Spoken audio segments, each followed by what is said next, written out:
Todos. Boa noite àqueles que nos acompanham pela TV Comunhão e pela rádio também. É com grande alegria que nós estamos aqui hoje, reunidos, para estarmos aprendendo ainda mais, né, nesse projeto. E meu nome é Fabíola, eu sou presidente da Associação Médico Espírita do Distrito Federal e, como sempre fazemos, vamos passar para a nossa colega e amiga Denise, da Associação Médica Espírita do Distrito Federal, para fazer a prece inicial, para começarmos o nosso encontro dessa noite.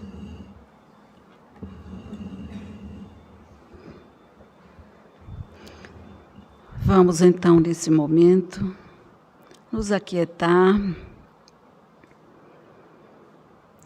de preferência, respirando mais tranquilamente, mais pausadamente. Quem quiser fechar os olhos.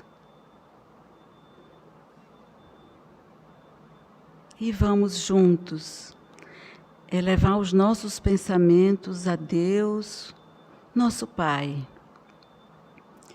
a Jesus, nosso guia de sempre. Dr. Bezerra de Menezes, benfeitores dessa casa, amigos espirituais que nos acolhem, nos acompanham, missionários de Jesus.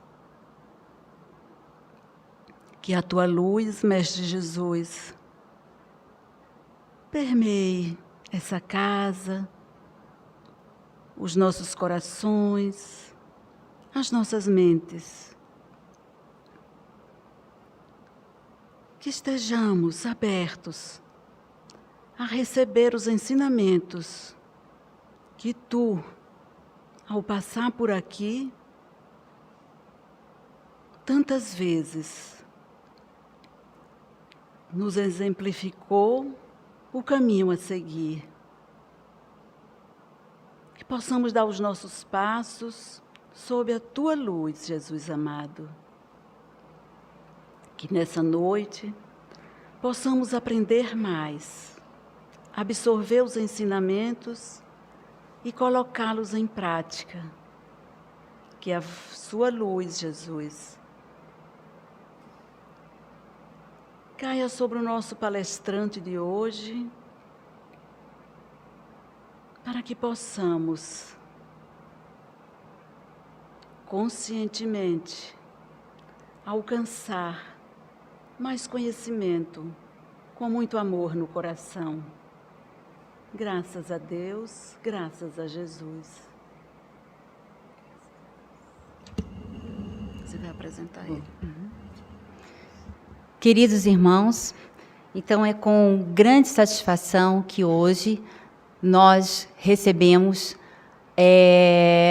dentro do projeto da Associação Médico Espírita do Distrito Federal, Saúde Integral, fechando nesse ano com a grata presença do nosso querido colega, Dr. Flávio Brown, psiquiatra e presidente da Associação Médico Espírita de Santos.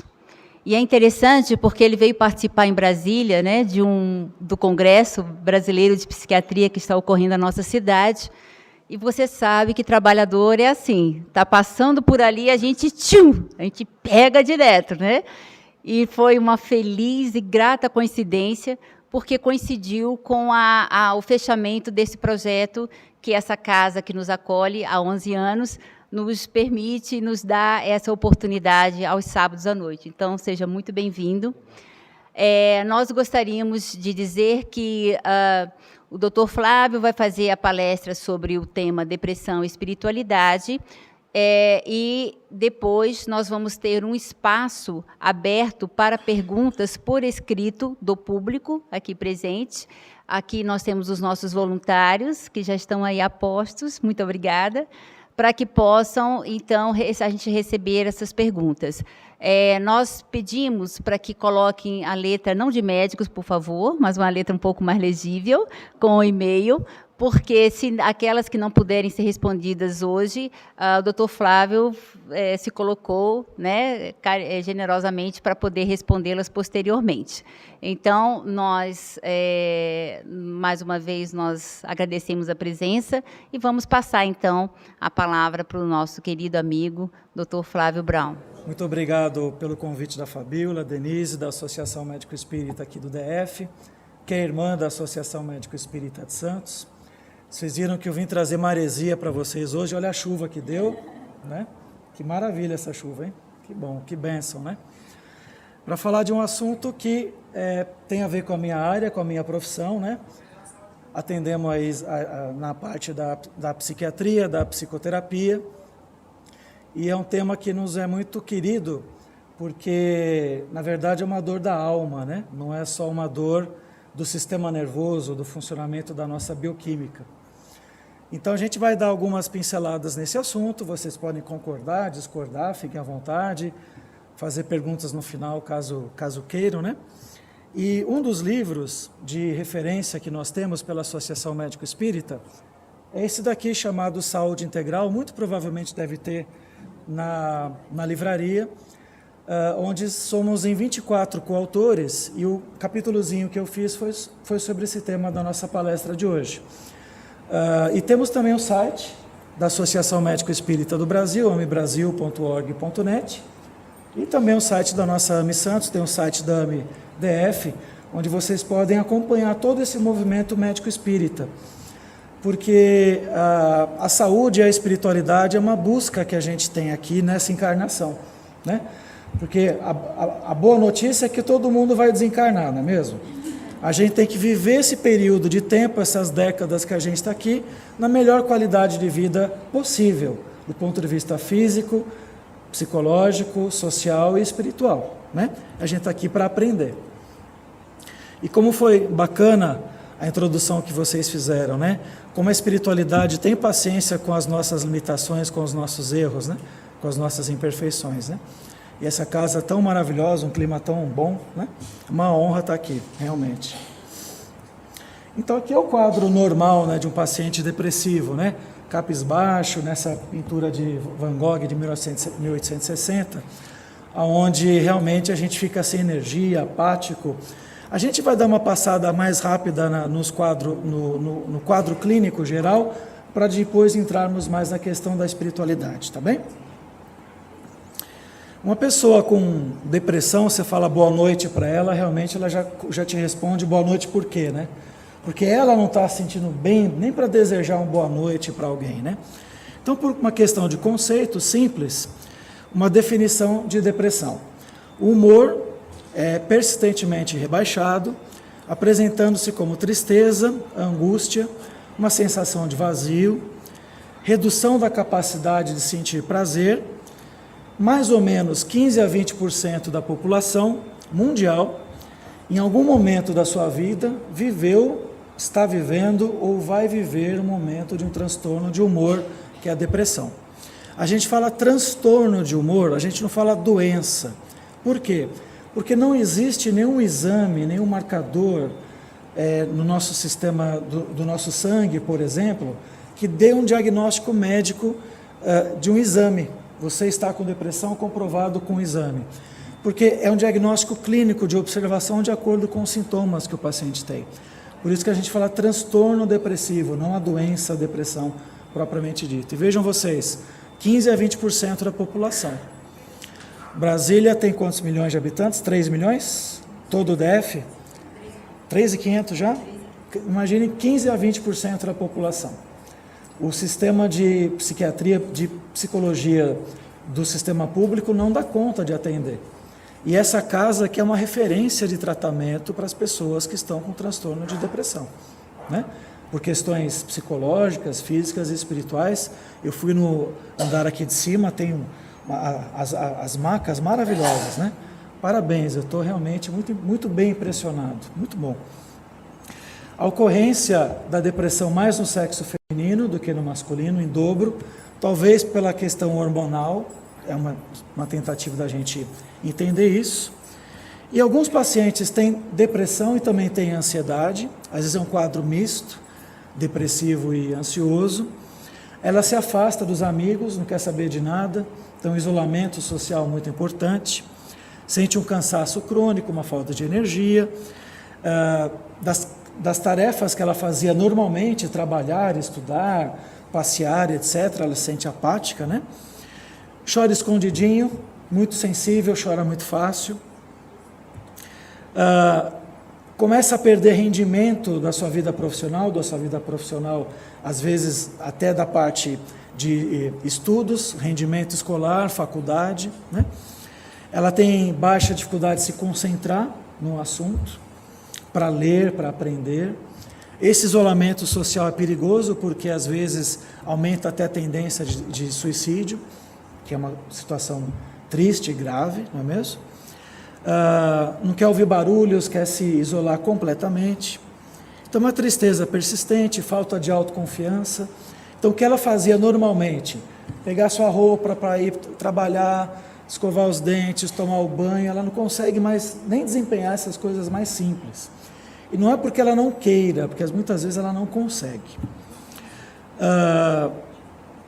Esse abatimento, ela não vê mais alegria em nada, né? Quando a gente se encontra, é uma alegria, é um prazer, né? A gente, da AME, do congresso que a gente faz, né? É um reencontro, né? Então, o depressivo não tem mais essa alegria, puxa, que legal, eu estou te vendo, vem cá, me dá um beijo, me dá um abraço. Ele está completamente isolado, né? Muita dificuldade de se concentrar, tomar decisões, fazer escolhas. Sentimento de culpa persistente, uma neura crônica, desesperança, desamparo, alteração do sono para mais ou para menos. Tem gente que dorme o dia inteiro, tem gente que perde o sono no transtorno depressivo. Sempre fica apreensiva com a sua sensação de incompetência, incapacidade, inferioridade. Começa uma neurose crônica, porque ela não dá mais conta do que ela fazia antigamente. Isso é um quadro geral, todo mundo já ouviu falar, ou às vezes nós já sentimos isso, numa situação média, moderada ou mais grave. Somos humanos, somos falíveis, não somos máquinas, né? Tem gente que tem perda de apetite na depressão, tem gente que ganha peso na depressão, começa a comer compulsivamente. Em casos graves, né, pensamentos muito negativos de suicídio, de querer morrer. E aí funciona aí uma parceria muito interessante com os obsessores de plantão, né, que a gente vai falar um pouquinho mais daqui a pouco. Autoagressão. Quantas vezes nós atendemos no pronto-socorro, que eu faço pronto-socorro psiquiátrico, pessoas que se cortam, que tomam um veneno por brigas de relacionamento, desemprego, problemas conjugais, dificuldade de lidar com frustrações do dia a dia. E qual de nós não passa por uma frustração mais cedo ou mais tarde, uma vez ou outra, né? E assim, outros sintomas, o choro crônico, né? Irritação, sensação de abandono, como eu falei, desleixo, para de se cuidar, não toma banho, não faz a barba, etc. E a gente vê basicamente na área médica 3 tipos de reações de uma depressão. Resumidamente nesse slide. Uma depressão endógena, de dentro para fora, relacionado aos nossos neurotransmissores. Ela pode ser leve, moderada ou grave, episódio único ou recorrente, tá? A depressão persistente, que é um mau humorzinho crônico, sem ser uma depressão profunda, chama distimia. Vocês lembram daquele desenho do Hanna-Barbera, o Lip Hard? Da hiena que falava, ó vida, ó azar, não sei o quê, né? O leão era todo animado, a hiena toda triste, né? Os dois faziam uma dupla do transtorno bipolar, provavelmente, né? Um nos extremos, o 8 ou 80. Mas a distimia lembra mais a hiena, que é sempre pessimista, negativa, não é uma depressiva crônica, mas ela não consegue ver que nada vai dar certo. Isso chama distimia, uma pré-depressão, tá? Existem depressões também relacionadas a situações orgânicas, por exemplo, a pessoa está passando por uma doença grave, um AVC, um tumor, ou um problema metabólico, um hipotireoidismo, que é a tireoide preguiçosa, que você fica com sintomas parecidos com depressão. Então, muitas vezes, eu peço alguns exames de sangue para ver alguns hormônios para os pacientes, tanto do consultório particular quanto do SUS, onde eu atendo, para ver se tem alguns hormônios que estão com déficit, está com uma falta, está em baixa, para saber se a gente tem que corrigir alguma coisa antes de dar somente o medicamento antidepressivo. Então a gente tem que conversar com o paciente, fazer uma anamnese mais completa, perguntando o seu histórico de vida, seus pais, a sua criação, a sua parte de relacionamento, de casamento, a parte profissional, perguntar a religião do paciente. Como a Fabiola disse, né, eu vim agora a Brasília, porque está tendo o Congresso Nacional da Associação Brasileira de Psiquiatria. E nós tivemos a grata surpresa, no meio de 5.000 profissionais de saúde, aqui no Centro Internacional, CCBI, não é isso? Alguma coisa assim. De termos 8 mesas, 8 palestras, falando de psiquiatria e espiritualidade. Olha que maravilha. A ciência já reconhecendo que a espiritualidade no cuidado com o paciente, independentemente da religião que você possa ter, católico, espírita, evangélico, budista, muçulmano, Seixonoye, ou até ateu, de repente, tem muito mais ateu, tem mais espiritualidade do que vários religiosos, né?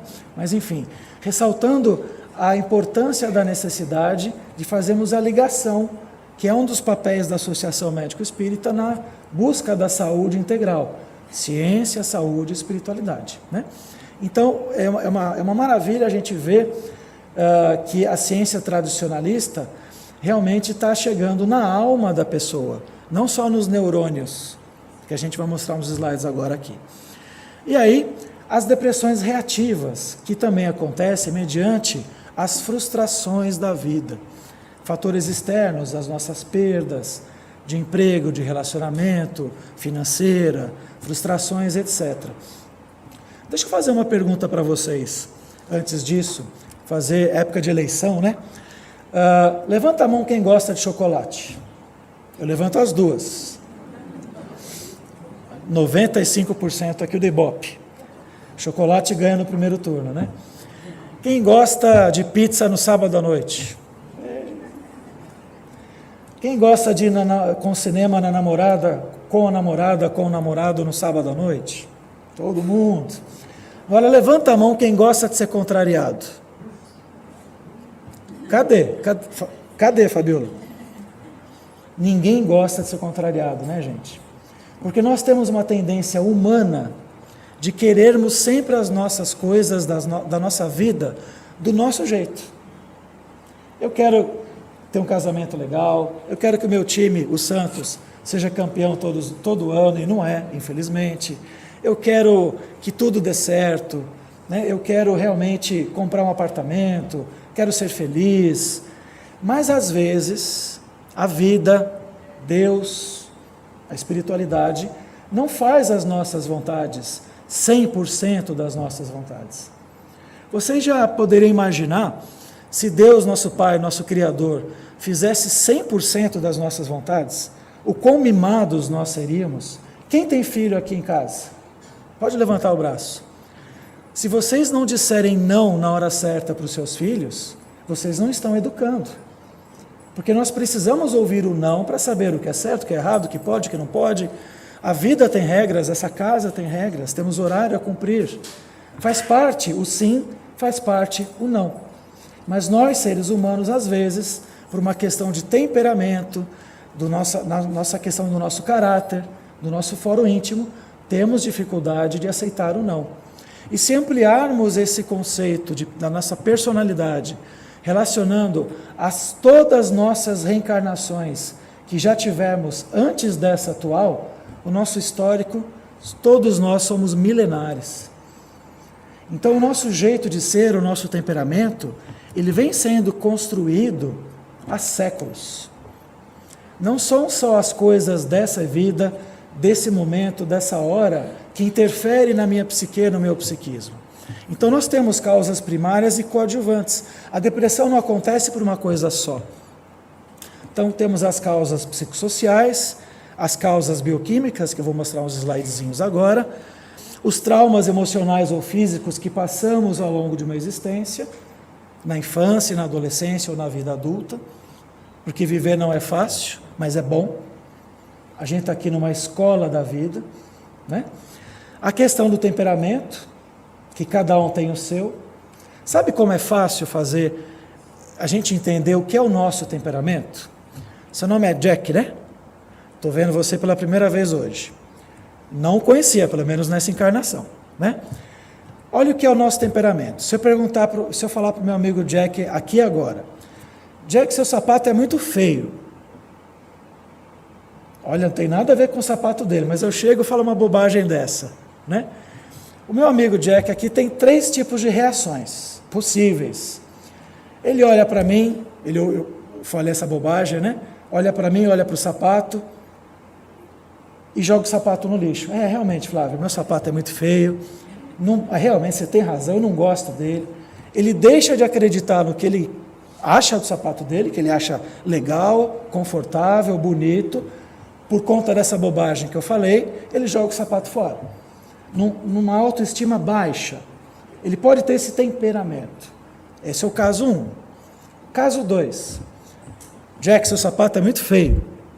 Ele olha para mim, olha para o sapato, pega o sapato e joga na minha cabeça.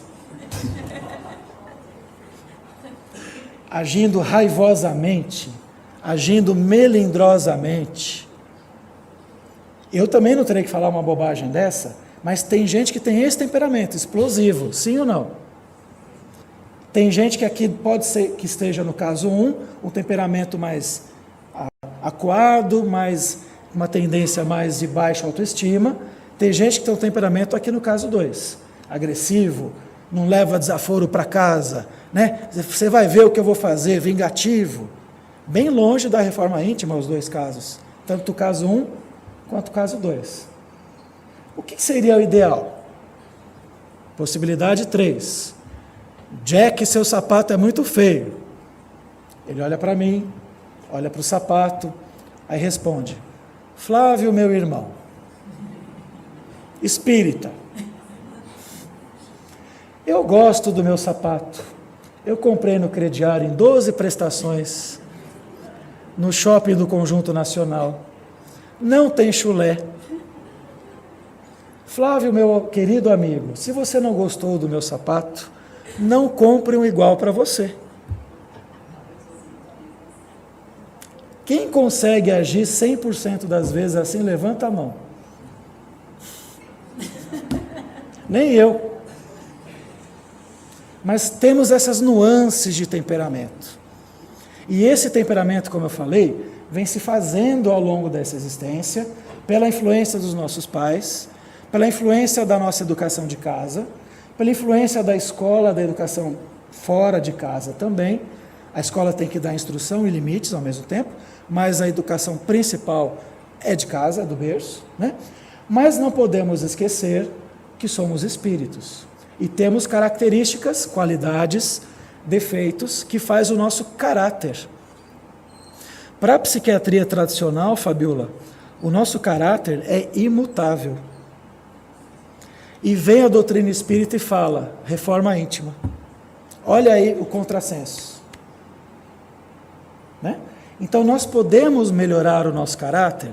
A Associação Médico Espírita acha que sim, dependendo da vontade, como você leu com a Flaviana no texto ali atrás. Então quem não tem vontade não melhora.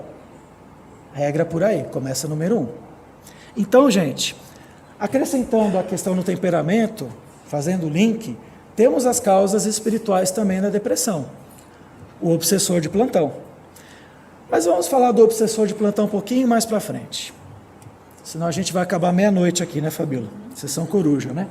Aqui são os neurotransmissores do sistema nervoso central, principalmente o nosso cérebro, né? Aonde fazem a sinapse, que imagina uma fiação elétrica que fazem conexões célula a célula. São células compridas, né? E aí passam os neurotransmissores de uma célulazinha para outra. Quais neurotransmissores? Serotonina, noradrenalina, dopamina são os principais, tá? A transmissão normal, você imagina um sistema de balsa. Lá em Santos, a gente vai de balsa quando quer atravessar para o Guarujá. Alguém conhece lá a minha região? Conhecem? Tem o balsa, né? Santos Guarujá. Você imagina que quando quebra a balsa, fica a fila de carros esperando para atravessar para o outro lado. Então, no funcionamento normal, a balsa está funcionando. A transmissão dos neurotransmissores está indo de um neurônio para o outro. E não está se perdendo no meio do caminho. Normalmente, então, essa transmissão ela é feita.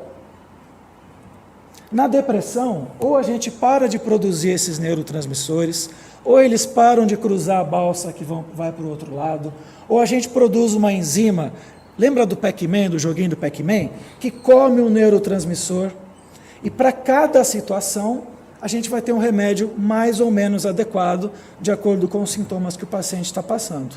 Deu para entender mais ou menos, resumidamente? Tudo bem? Então, na depressão, esse sistema não está funcionando. Então, esse sistema ficando falho, começa a dar aqueles sintomas. Essa é a visão médica tradicional. Tá certo? O que a gente aprende lá na faculdade, na residência, os cursos, etc, etc. O tratamento medicamentoso visa refazer a transmissão do carrinho que pega a balsa de Santos para o Guarujá e vice-versa. Tá fácil? Mas acontece agora o seguinte, será que só o remédio cura? Se fosse só o remédio, gente, era tão fácil. O ambulatório de psiquiatria já estaria vazio, né? Porque nem sempre a gente acerta o remédio logo de cara, nem sempre a gente acerta a dose logo de cara. Mas a gente tem que dar um recado que não é só o remédio. Aqui é uma classificação de tipos de remédios antidepressivos, né? Aí tem inibidores da monoaminoxidase, inibidores seletivos e reversíveis da recaptação de aminas ou serotoninas. Essa é uma classificação técnica que não vale a pena aqui a gente destrinchar nada disso, né? Aí tem um time de futebol, duloxetina, fluoxetina, sertralina, citalopram, e assim vai. Vários tipos de remédios. Aqui a lista vai. Aqui cabe também a gente diferenciar a questão da depressão clássica da depressão bipolar. A depressão clássica chama depressão unipolar, ou seja, eu estou depressivo o tempo todo. Já no transtorno bipolar, eu estou depressivo uma fase e eufórico na outra fase. Tudo bem, gente? E às vezes o paciente chega no nosso consultório ou no plantão, na fase depressiva, eu dou um antidepressivo, mas na verdade ele é bipolar, e não acertamos o diagnóstico. Então, às vezes, não é fácil, pela vivência médica, a gente acertar logo de cara. E, às vezes, o paciente sofre com isso. A gente tenta sempre se colocar no lugar do outro, como médico espírita. A gente não é só médico e não é só espírita, é médico espírita. Médico hífen espírita, é diferente. A gente tenta ser um pouquinho mais humano, cordial, em todos os lugares, né? Não importa onde a gente esteja atendendo as pessoas. Então, é só a título de informação. Agora temos o seguinte, a questão do nosso caráter. O que nós temos visto, porque eu também trabalho no consultório com uma técnica psicoterapêutica que chama terapia de vida passada com regressão, que a gente indica para alguns casos. Eu faço parte de um outro grupo de estudos que chama Sociedade Brasileira de Terapia de Vida Passada. Vocês podem achar no Google, fiquem à vontade. Então, quando a gente estuda os livros de André Luiz, quando a gente começa a trabalhar com a hipótese da reencarnação, nós hoje estamos na nossa melhor versão de todas as nossas vidas passadas. Então, o Flávio de hoje, apesar dos defeitos, é a melhor versão de todos os personagens de todas as minhas encarnações.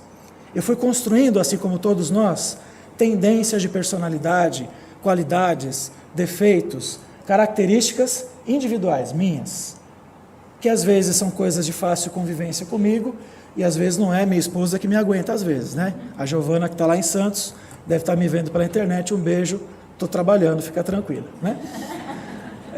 E assim vai. Enfim, então esse nosso caráter, esse nosso jeito de ser, ele vem se construindo há milênios. E o que temos percebido é o seguinte, alguém aqui, por exemplo, quando fica irritado, joga o sapato na cabeça, né, Jack? Enfim, né? A gente, às vezes, quando fica irritado, a gente não tem vontade, às vezes, de voar no pescoço do sujeito. A gente se segura, porque a gente está tentando fazer a reforma íntima, conta até 10, faz terapia, né, vai tomar um banho, relaxar, alguma coisa assim, para realmente não tomar uma atitude intempestiva. Mas em vidas passadas, nós podemos ter feito coisas que na vida presente a gente não faria. Vamos dar um exemplo fácil de entender? Outra pergunta, Fabiola. Alguém aqui já matou alguém? Ninguém vai levantar o braço, lógico, eu tenho certeza, né? Mesmo se tivesse feito, ia ficar na moita, lógico, né? Mas qual de nós já não teve aquela vontadezinha, né? E a gente se segura. Mas eu digo o seguinte, como as vidas sucessivas estamos passando, já podemos ter feito coisas que não faríamos hoje, lá atrás. E nessa possibilidade, que já pudemos ter prejudicado a terceiros em outras encarnações, aquela pessoa que eu prejudiquei, vocês acham que ela ficou feliz quando eu pisei no calo dela lá na vida passada? Ou quando eu matei, ou quando eu roubei, ou quando eu fiz qualquer coisa que feriu a alma de outra pessoa? Você acha que ela ficou feliz com aquilo que eu fiz para ela lá atrás? De duas uma, aquela pessoa que eu já prejudiquei em outra vida, ou ela já reencarnou, como nós aqui estamos reencarnados, ou ela está no período intervidas, no plano espiritual. Cada um chama como quiser, céu, plano astral, plano espiritual, nosso lar, umbral, tanto faz o nome que se der a isso. E de duas uma mais uma vez, ou ela já me perdoou da mancada que eu fiz para ela lá na vida passada, e já até reencarnou, às vezes até no próprio núcleo familiar que estamos atualmente, ou aquela pessoa que eu já prejudiquei, que não reencarnou, que não me perdoou, ficou com sentimento de raiva de mim, com vontade de se vingar, aí temos o nascimento de um espírito obsessor. Aquela pessoa que eu prejudiquei, que não me perdoou e que adoraria que eu me ferrasse nessa vida presente. Mas como vocês poderiam perguntar agora, né? Que um espírito obsessor consegue me achar em Brasília em 2018, né? Aqui no nosso país. Como que a gente sintoniza? Vocês são estudiosos, poderiam responder. Como que sintoniza com o obsessor? O que vocês acham? Não ouvi. Hã? Frequência, isso. Através dos pensamentos e sentimentos. Exatamente.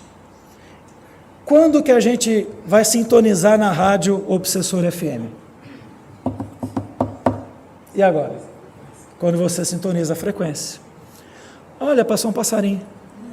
Olha que legal. Qual é o sentimento que o obsessor tem para o obsediado, que falamos agora há pouco? Raiva, né? Desejo de vingança. Olha, de novo. Olha, ficou lá. Ah, tem ninho? Ah, que bonitinho. Quando então que a gente sintoniza com o sentimento do obsessor? Quando nós sentimos raiva. Lembra que eu perguntei quem gosta de ser contrariado e ninguém disse que sim? Qual é o sentimento quando a gente tem frustração, quando passamos por contrariedade? A gente fala, pô, que legal. Não, a gente fica com raiva. Ah, não, eu não sou espírita, eu não tenho raiva. Eu sou espírita, não posso ter raiva. Não, você tem, você é humano. Ou então tem gente que fala assim, não, raiva eu não tenho, eu tenho mágoa. A gente brinca, fala que a raiva é uma mágoa light de baixas calorias, né? Mas é a mesma coisa, mágoa, raiva. Não, eu não tenho nem mágoa, eu já sou evoluído, mas irritadinho eu fico um pouco. A questão do sapato. Mas irritadinho, magoado ou com raiva, você sintoniza na rádio Obsessor FM. E qual é o slogan da rádio Obsessor FM? Tudo de ruim para você. Porque ele adoraria se vingar de mim pelas coisas erradas do meu passado. Então sabe quando te fecham no trânsito, que você fala, vai com Deus, né? Quando a mulher te recebe de braços abertos em casa, só que ela está de mau humor, ou o marido recebe a esposa de mau humor em casa, né? E as picuinhas do dia a dia vão se pegando, as irritações vão se somando, as mágoas crescendo, ou as raivas. E aí você abre a brecha para você traduzir o link, a ligação com depressão e espiritualidade. Porque se você já traz uma tendência depressiva, o obsessor adoraria que você se matasse. É forte isso que eu estou falando, mas é infelizmente uma realidade. O suicídio é a vitória de algum obsessor de plantão. É muito triste. Mas a gente não pode sintonizar também outras rádios, outras frequências? A rádio Anjo da Guarda FM? Não é mesmo? A gente pode sintonizar outras rádios. Se a gente aprender a se conhecer, conhece a ti mesmo, vê os seus defeitos, não tenha vergonha de ver os seus defeitos, porque você não vê, você não trabalha, você não melhora. E o que vemos na depressão? O que vemos de traço de caráter em todos os seres humanos é a questão da prepotência. Todo mundo se acha a última bolacha do pacote. Ninguém gosta de ser contrariado, todo mundo quer tudo do seu jeito. Falando por mim, principalmente. Então, se eu trago prepotência, não é uma prepotência de nariz empinado, de arrogância, mas é aquela prepotência às vezes velada. Eu estou sempre certo, eu sei tudo, ninguém dá bronca em mim. Isso acontece também no meio espírita, gente. Por isso que a gente tem que olhar a si mesmo, né? Tem aquela frase, orai e vigiai, né? Vigia a si mesmo e ora pelo outro, como vocês falaram agora aqui. Mas a maioria de nós ora por si e vigia a vida do outro, né? É o contrário. Então a questão da prepotência, o que acontece? Eu sou o reizinho, eu mando em tudo, todo mundo tem que me obedecer. O que a vida faz? Não satisfaz os meus desejos, não cumpre as minhas ordens. Deus não é garçom. Tem gente que trata Deus como se fosse garçom. Você reza o Pai Nosso a 1000 por hora. Pai Nosso está no céu, blá, blá, blá, blá, amém. Aí começa a lista de pedidos, né? Que é o papiro. A lista de pedidos é grande. Só que a gente esquece que no meio do Pai Nosso a gente balbuciou uma frase: seja feita a vossa vontade, assim na terra como no céu. Mas aí contradiz, porque eu quero sempre as coisas do meu jeito, mas eu falo para Deus fazer a vontade dele. E como é que fica? Eu tenho que entender o que eu estou passando, que é a vontade de Deus, e muitas vezes não é a minha, o que eu tenho que aprender com isso. Então, se você recrudesce esse caráter, repete esse caráter na prepotência, que todos nós temos ainda, a vida fala, não vai ser do seu jeito. Aí gera o que na pessoa? Sensação de impotência, de fracasso, de subjugação. Aí quando eu tenho uma contrariedade eu fico feliz? Não, eu fico com raiva, eu fico irritado. A história do sapato. Quando eu fico irritado eu sintonizo quem? O obsessor FM, que ali chamamos de presenças. Porque nem todo mundo que vem no consultório é espírita. Então você tem que adequar a linguagem para facilitar o entendimento dessa psicopatologia reencarnacionista sobre a depressão. O obsessor de plantão vai jogar o quê? Pensamentos negativos na cabeça daquela pessoa, que já está cheio de minhoca na cabeça. Ninguém me ajuda, ninguém me ama, ninguém me quer, minha vida é um fracasso, nada vai dar certo, tudo vai dar errado, quero morrer, vou me matar. É triste, é crônico. Mas o obsessor pega a carona e faz a coisa ficar pior. E aí vem os sintomas da depressão, desânimo, tristeza, tudo que falamos naqueles slides lá. Então, se eu der só não pode sair do microfone, esqueci. Se eu der só antidepressivo, tratar a depressão só pelo final, e não der o recado do começo, da mudança da reforma íntima, do meu temperamento, o que eu tenho que melhorar do meu jeito de ser, para ser mais feliz, o antidepressivo fica enxugando gelo, e o paciente não melhora.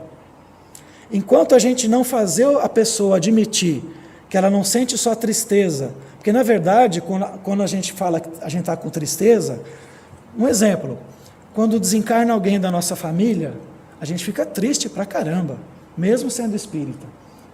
Não é proibido sentir tristeza nem raiva, mas a maioria das tristezas que a gente passa, no fundo, a gente está com raiva. A gente precisa admitir isso para nós mesmos.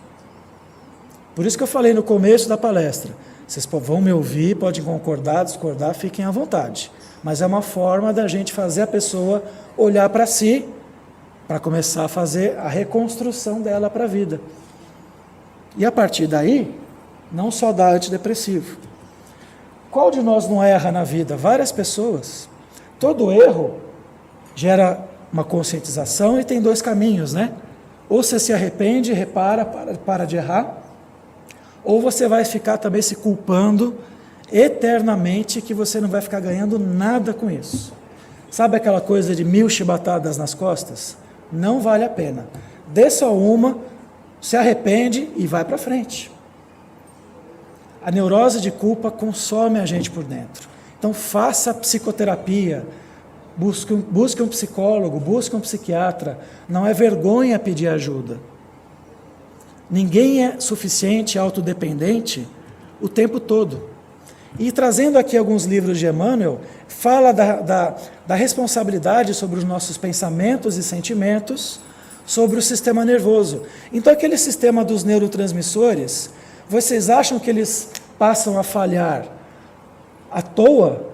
Ou eu estou cultivando sentimentos e pensamentos que interferem lá naquelas células nervosas, que a balsa quebra e não transmite mais o neurotransmissor adiante? Uma evidência muito clara de que o quanto o sentimento e o pensamento interfere no nosso corpo físico são as questões das doenças psicossomáticas. Fiquei nervoso, deu queimação do estômago. Fiquei estressado, deu dor de barriga. Fiquei com medo, deu diarreia.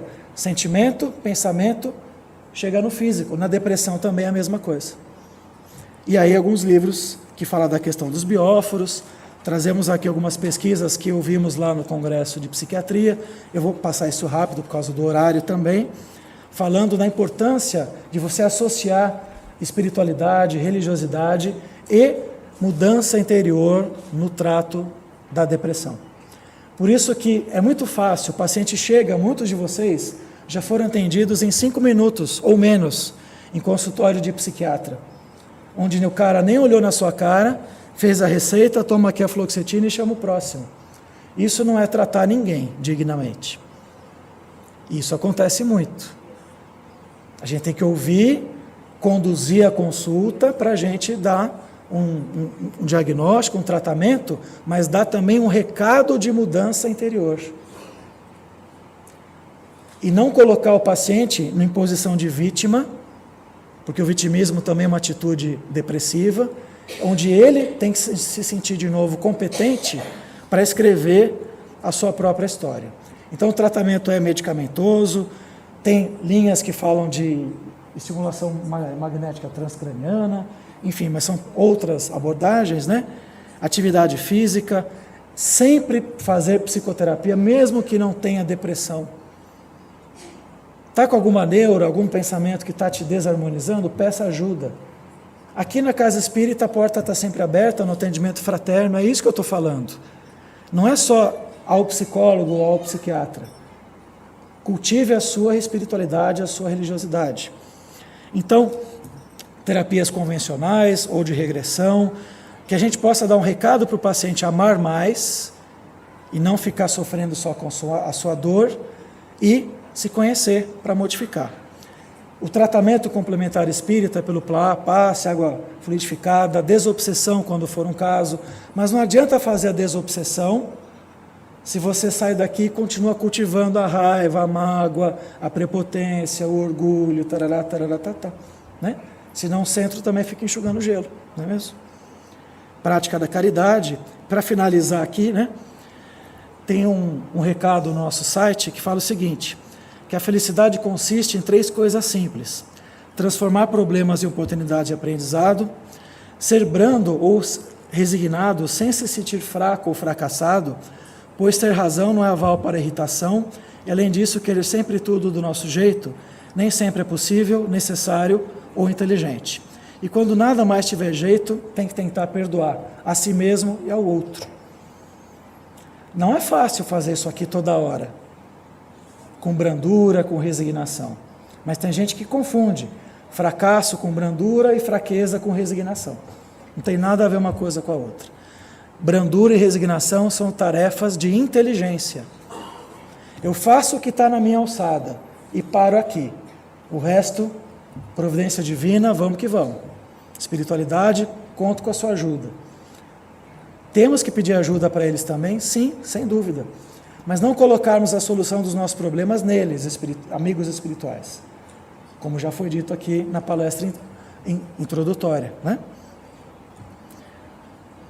E finalizando agora, então, de Chico Xavier e André Luiz, né? Amor próprio.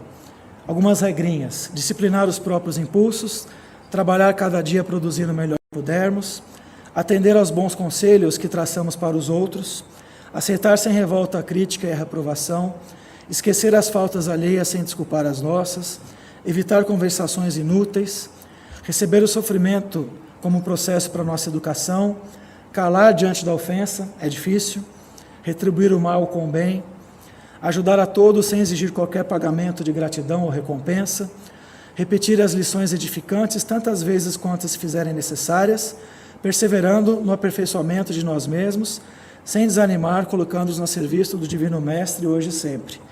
Do livro Paz e Inovação, Chico Xavier e André Luiz. Gente, obrigado pela atenção, fique com Deus, tá? Um grande beijo.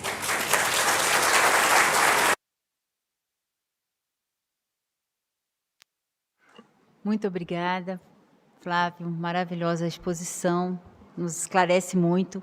E claro que é um tema absolutamente necessário, né? E que as pessoas ficam muito interessadas. Então, nós estamos com muitas perguntas, muitas não deixaram e-mail, mas a gente vai tentar, em função do tempo, responder algumas delas, tá bom? Então, a Denise vai fazer algumas questões e a gente vai ter que ser um pouco, né, bem... Essa palestra está na internet. Tá. Essa palestra... Sim, essa palestra está na internet, né? Bom, nós estamos com 11 perguntas e um comentário. Agradecemos pelo comentário. Pergunta número 1. Qual o papel da família, vez que nem sempre percebe-se que o familiar está depressivo? Qual a recomendação para a família auxiliar o depressivo? Ficar de olho. Ver mudança de comportamento, isolamento social, ver o quadro clínico dos primeiros slides, né? Criança, adolescente também tem que ficar de olho, né? Então, a gente tem que se preocupar mais uns com os outros, não no sentido de crítica, mas de carinho, de atenção. Às vezes, tem familiar que não fala um com o outro dentro de casa, vai ficar só no WhatsApp, no celular. Como melhorar a baixíssima autoestima quando é fator de depressão profunda? Pois é, como melhorar a baixa autoestima?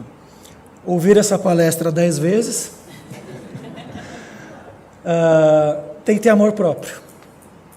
Não é, como eu brinquei, se achar a última bolacha do pacote. Mas eu tenho que me amar, ama o próximo como a ti mesmo, não é isso? JC é um cara inteligente. JC é um cara legal, ele deu o recado. Ame você, cuide bem de você, você é responsável por você.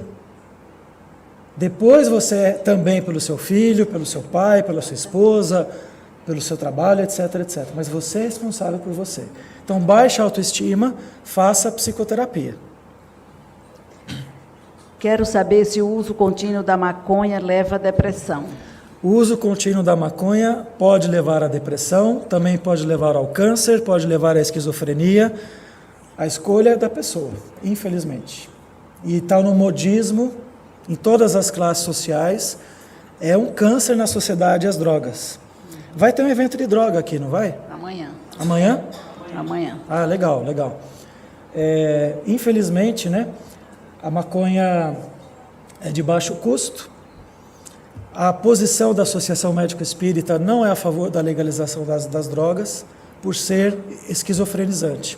A pessoa surta e vai parar em um hospital psiquiátrico. A depressão pode levar para uma esquizofrenia? Não, a depressão por si só, não.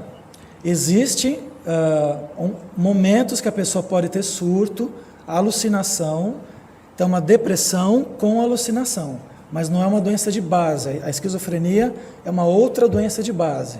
Então são coisas que não se misturam. Mas às vezes o paciente depressivo, ele pode alegar que ele vê coisas, que ele ouve vozes. Eu sempre ouço uma voz, eu sou lúcido, eu não tenho esquizofrenia, eu tenho minha consciência plena, né? O esquizofrênico ele não tem consciência, não tem lucidez, não tem senso crítico. O depressivo ele tem. Mas mesmo o depressivo pode relatar, ver coisas ou ouvir vozes. Por exemplo, sempre ouço uma voz dizendo para eu me matar.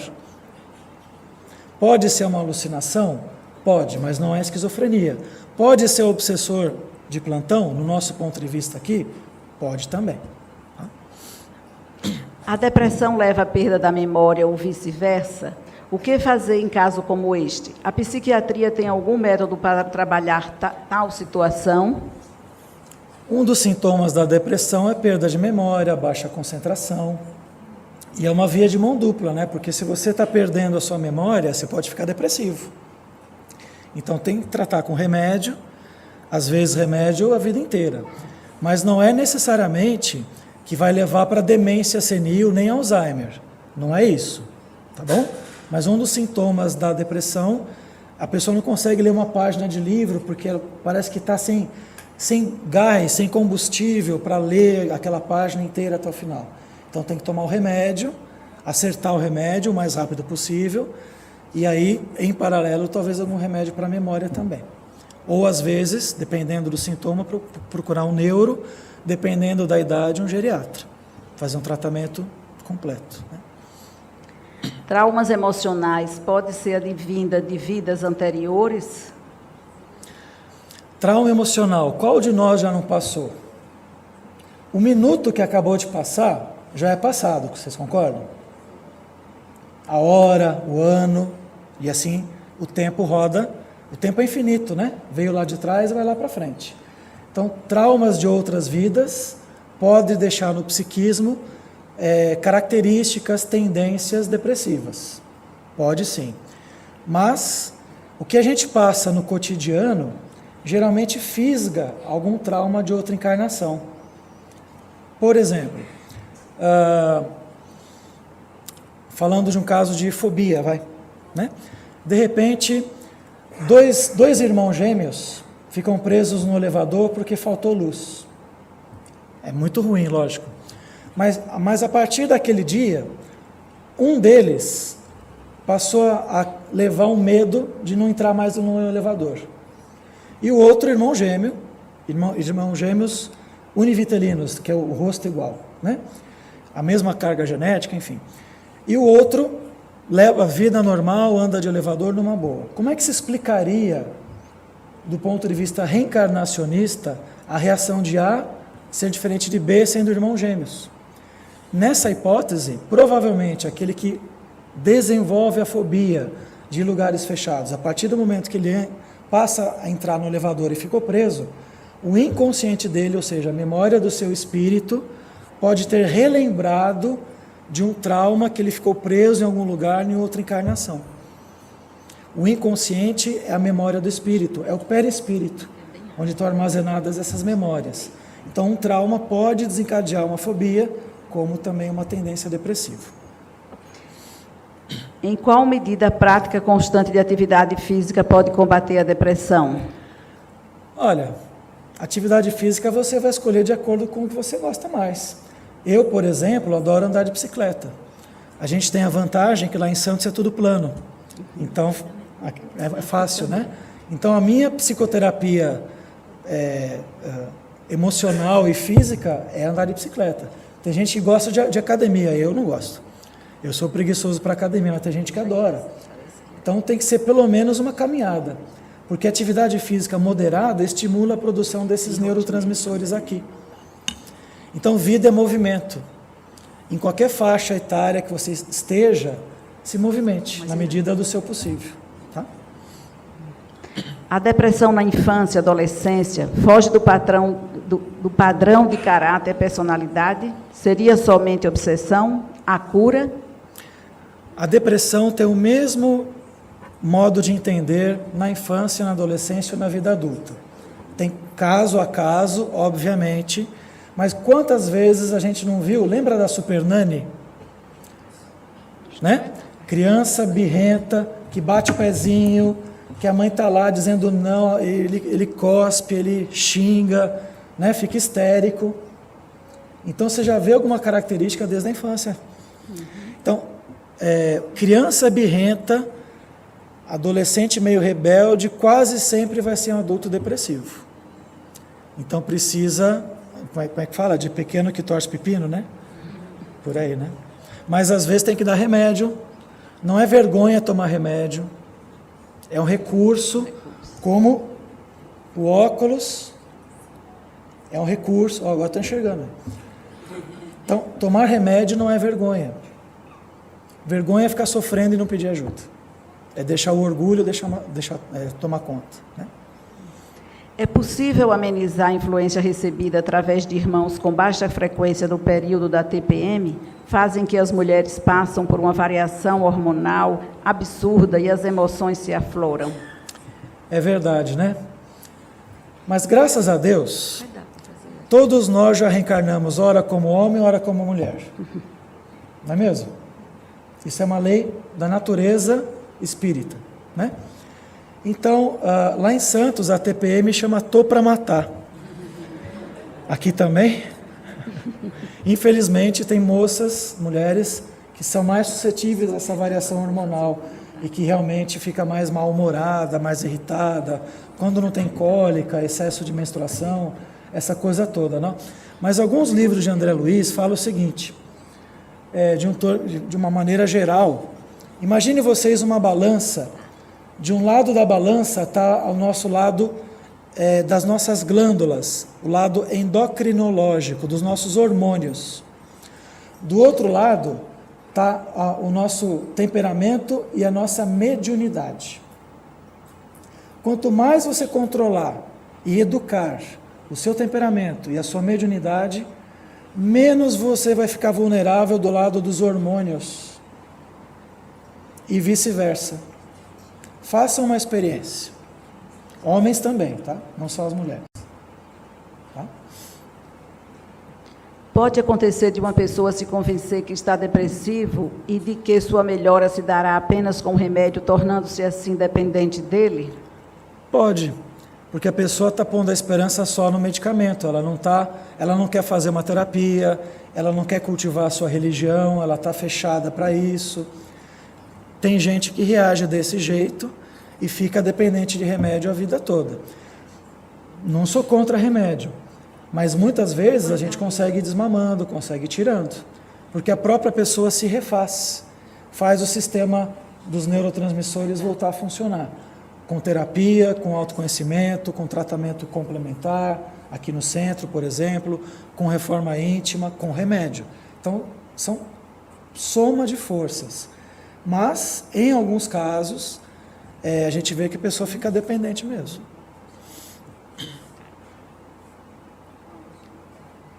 Como o médico espírita poderia compreender o processo de depressão e tendência suicida em crianças? Como prestar auxílio de maneira mais completa nesta situação? Existe, né, suicídio na infância, na adolescência. Lembra aquela brincadeira da baleia azul? Né? O modismo que coisa horrível. Como tem ser humano que usa a inteligência para o mal, para o errado, né? Influenciando negativamente tantas pessoas. Mas a gente precisa realmente ficar atento e tratar na hora certa, né, gente? Nesses casos, existe a intolerância à frustração, está muito comum nas crianças, eu estou vendo isso. Nos adolescentes também. Eu estou vendo muitos pais omissos. Uma vez eu estava num restaurante por quilo, e a gente faz o nosso prato, self-service, né? E tinha uma mãe com um filho de mais ou menos 7 anos, 8 na fila, e ela estava fazendo o prato para ele, porque ele é muito pequenininho. E ela falava assim, filhinho, quer alface? Filhinho, quer feijão? Filhinho, quer macarrão? Ela é muito dócil, amorosa. Minha mãe já falava o seguinte, ó, puf, puf, puf, come. Então os pais, às vezes, estão com medo de frustrar os filhos em casa, estão com medo de dizer não, estão com medo de colocar regra. E ainda mais agora com a internet, você tem o mundo na palma da sua mão. É difícil ter filho no século XXI, não é fácil, né? Mas o respeito, a hierarquia, o amor, a fraternidade tem que ser praticada em casa. Só assim, aquele espíritozinho na forma de criança vai se adaptando aos nãos do mundo. E se a pessoa tem tendência suicida, é porque provavelmente ela já deve ter feito isso em outra encarnação. Eu vou ler a última pergunta, as outras que têm o e-mail serão respondidas pelo e-mail, e as que não têm o e-mail, se a pessoa ou as pessoas quiserem se dirigir após a palestra ao doutor Flávio, ele estará à disposição, tá bom? Como deve ser a atuação integrando ciência e espiritualidade com o público jovem, especialmente que vem demandando cada vez mais auxílio e atenção devido ao transtorno depressivo e com tendências suicidas? Então, gente, é isso que a gente está falando, né? A própria Associação Médico Espírita de Brasília tem um departamento acadêmico. Estudantes de medicina, de psicologia, das áreas da saúde, para você formar o profissional de saúde já com esse viés da espiritualidade no cuidado com o paciente. Então, se você forma o profissional um pouco melhorzinho mais cedo, eu não tive essa formação na minha faculdade. Na minha primeira aula de anatomia, a gente calouro, raspa o cabelo, aquela coisa toda, né? O professor falou o seguinte: agora vós sois deuses. Vocês vão ter o poder de vida ou morte sobre a vida dos outros. Imagina você falar isso para um adolescente imaturo, de 18 anos, quando ele entra na faculdade, que agora você é Deus, estimulando a vaidade, a arrogância, a prepotência no futuro médico. E a gente sabe que tem médico que tem muito rei na barriga, infelizmente, né? Até virar o jogo, né? A gente espera que chegue a hora que vire o jogo, né? Mas para a faixa da adolescência em geral, recomendamos alguma crença religiosa, fazer parte de algum movimento social de caridade, para parar de pensar no seu próprio umbigo, sentindo a dor alheia, para dar valor à vida que se tem em casa. Porque hoje o adolescente tem em casa TV a cabo, internet, celular, ar-condicionado, quarto individual, não é mesmo? Que é suado para pagar isso, gente.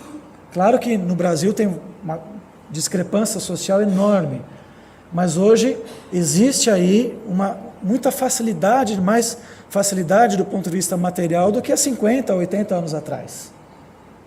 Né?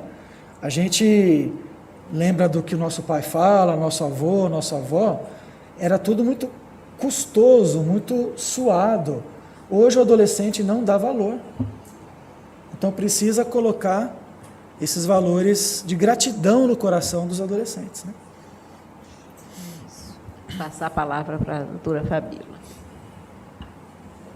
Gente, que força-tarefa maravilhosa. Chegaram tantas perguntas e ele conseguiu com bastante precisão responder-as todas. Está cansado, foi uma maratona, mas que maravilha, né? Quanto que a gente aprende. Então, nós queremos agradecer imensamente ao Dr. Flávio por esses esclarecimentos. Convidar a todos, amanhã tem esse seminário sobre dependência química aqui na casa, que é extremamente importante, é o amor que não se mede. Convidá-los também para a semana que vem, vai ter um evento que também promovido pela Associação Médico Espírita do Distrito Federal, em parceria com essa casa querida, Comunhão Espírita, que é as emoções e a saúde, com uma colega da AME Piauí, doutora Kátia Marabuco, começará às 15 horas até às 17h30. Venham animados, vai ser maravilhoso. Ela vai falar sobre somatização das emoções, emoção e o câncer, e logo em seguida, à noite, em parceria da Comunhão com a FEB, um outro seminário maravilhoso sobre saúde mental e espiritualidade. Então, vocês observam que agora o assunto é isso, né? É a nossa mente. Exato, é um combo, ele está acabando de dizer. Então, é um combo de 2 semanas para nós estarmos cada vez mais fortalecidos naquilo que nós queremos, que é encontrarmos a nossa serenidade. Então, nós agradecemos mais uma vez a todos que nos acompanharam e que estiveram conosco até agora, e nós vamos fazer a prece para que possa seguir os trabalhos da casa. Amado Mestre e Senhor Jesus, benfeitores espirituais, gratidão pela oportunidade do conhecimento que realmente nos liberta, pela possibilidade de nos reconhecermos seres com potenciais e ferramentas intrínsecas para encontrar a sua própria paz, a sua serenidade, ainda que no mundo muito conturbado.